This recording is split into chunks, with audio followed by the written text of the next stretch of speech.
Hello, my fantastic MFA 509 Q1011011101. No, just whatever. Anyway, students, I hope you are doing well. Module 6, you know what that means? It means there's 10 modules. That means we've completed 5. Woo, halfway done. Give yourself a high five. Nice job. Okay, so what are we doing here for Module 6? Well, we talked about characterization the last module. Now we get to focus more on turning points and techniques. So again, as these videos are done, these are just kind of the how-to videos. So let's get right to it. So let's take a look at the turning points and techniques. By the end of this module, we're going to discuss turning points and techniques of a narrative work. And you get to create a rough plot outline. Yes, for a narrative work. This is your work, the one that you are creating for your MFA degree. So this is not a rough outline of a previous work. This is a work of someone that else wrote. This is one that you are creating. That's the main deliverable. Although there is a discussion of where we can look at how someone else did it, but the outline, and we'll get to that. Okay. So let's go ahead and get right to it. So again, there's some sources that we're going to look at. The module overview. Go ahead and read through this at your leisure. Now keep in mind, I'm going to talk about this several times. When we talk about creating your outline, which is the big deliverable for this module, it doesn't have to be Roman numeral list. It can be anything, or it can be loosely drawn images, audio, video, and we'll talk about that. So we will talk about what needs to be included in that and how you can do it and stuff like that. So just read through this and we'll get to the how-to next. And then we have some excellent readings and resources. So again, as we mentioned, you have to create a outline, and you may do so using just a Word document if you so choose, just kind of outline it like a normal outline. Or you can get creative using any number of these things. These are just different tools that you can use if you want to create a flow chart or infograph or PowerPoint or something. As long as you hit everything that's on the rubric, which we will review, that's fine. Be creative. That's fine. That's fine. We do have some readings. And as we talk about the discussion, please make sure you refer back to some of these things that are on the book list. These are excellent sources to give you insight, and it gives you more credibility when you can refer back to the ebook or the stuff along here. So make sure you look through these 3 sources here, and one of them is chapters 9-11. Again, as I've shown you, you click on that and then you're able to find the subsections. So that's your readings and resources. Make sure you use these, and in the discussion, let's refer back to these because that'll be very helpful. All right, moving on. Boom, boom, boom, boom. All right, what else we got? Okay, pay attention to the instructor's announcements. So I did create a lesson on some examples of twists and some things to do and some things to avoid when writing some twists in a book or in any kind of story. That is found in the announcement section. Actually, maybe able to see it because I'm in instructor view. There it is, a plot twist lesson. Oh, look at that, chubby checkers dancing.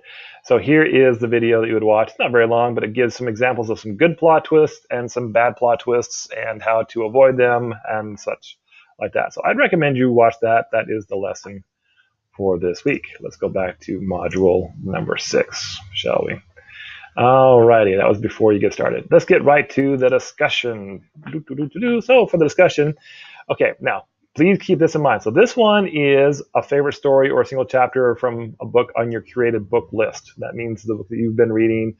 You know, for example, some of you have been reading The Golden Compass or Station 11 or whatever. Okay, so you should have read those books already, and then you're going to consider the following in the discussion. Okay, so you're going to answer these questions, and again, use specific examples, refer back to the readings and resources as far as some things that the author did. Again, the point here is for us to be able to create our own turning points and to have them be good and create characterization and, you know, the dramatic moments and stuff like that.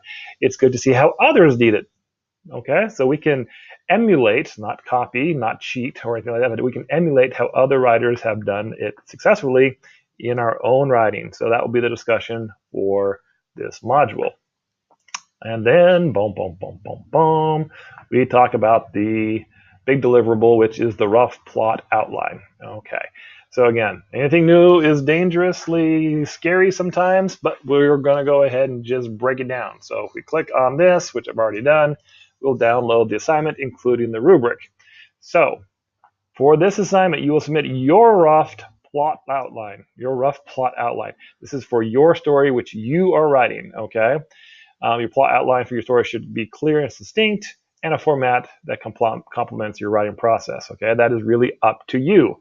Again, please note, you can use a flowchart, infograph, PowerPoint, formal or informal outline, video recording, hand-drawn chart, or similar form. I don't particularly care. In fact, I'm going to encourage you to use something that will help with your creative juices. I mean, if you do the bullet points on a like this, like a Word document, good on you. If you want to do a video, good on you. If you want to do any kind of other thing, fine, as long as I can see it. And again, because my role, the instructor, I need to be able to score you on the things that you need to do. So what things must you include? Well, they're down here in the rubric. Oh, that's a lot of stuff. Well, let's just break it down. Okay, so basically it's these particular things. The storytelling elements. So make sure there's a clear structure and narrative arc in the outline. Okay, basically, what's the introduction? What's the rising action? What's the climax? What's the falling action? What's the resolution? Okay, so make sure that is clearly defined. Provide a detailed description of the protagonist. Well, we kind of did that with our pitches, so we can lean on those for those of you who did well on that.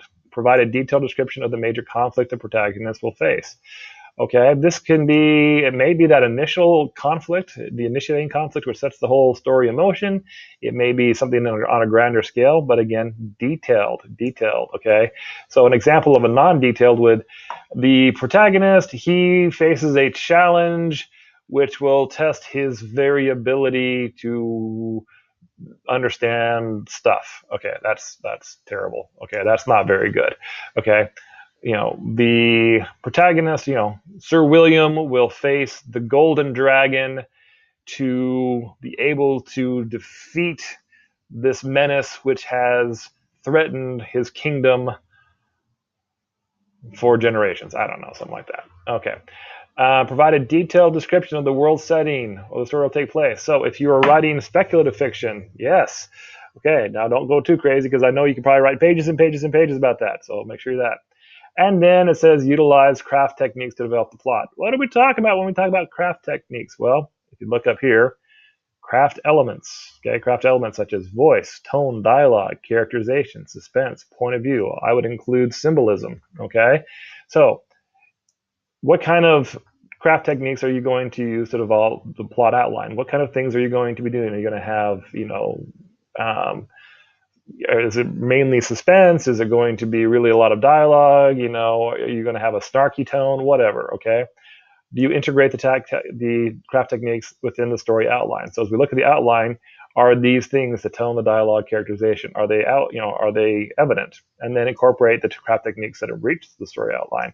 So we just can have a bare bones, but we want to have more of these things. These are more of the meat on the bones to make it more interesting. So this is a little trickier because we've got these things that we're going to cover, but we need to use these craft techniques in these to help them kind of stand out. Again, you can use a flowchart, formal, informal, there is no particular length. Really, it's going to be, did you do these particular things, okay? And again, you need to kind of bash me over the head with these to make sure that I am clearly understanding that you are addressing each of these issues, okay? Because if I don't, then it'll be agree without reservation. And if I'm not clear, if it's unclear that you've ever done it at all, that has to be non-evidence. So make sure that we kind of do it. And again, the agree means you've done it completely, clearly, and thoughtfully. And to be honest and fair to you, I'm just not going to click agree on everything unless you've actually done it, because I want you to see where you can improve upon. So that is really what's going on for week 6. And then after you submit that, you'll submit that through the wonderful, don't we all just love to critique it? Okay, yes, you'll do it through there.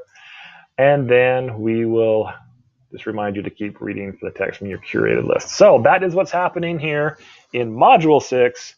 Get excited. Fun times ahead. Get to do your outline. Spend some time on this. Be creative. But this is a big deal, and it will save you a lot of time down the road getting this first outline done, and done so thoughtfully. All right, that's it.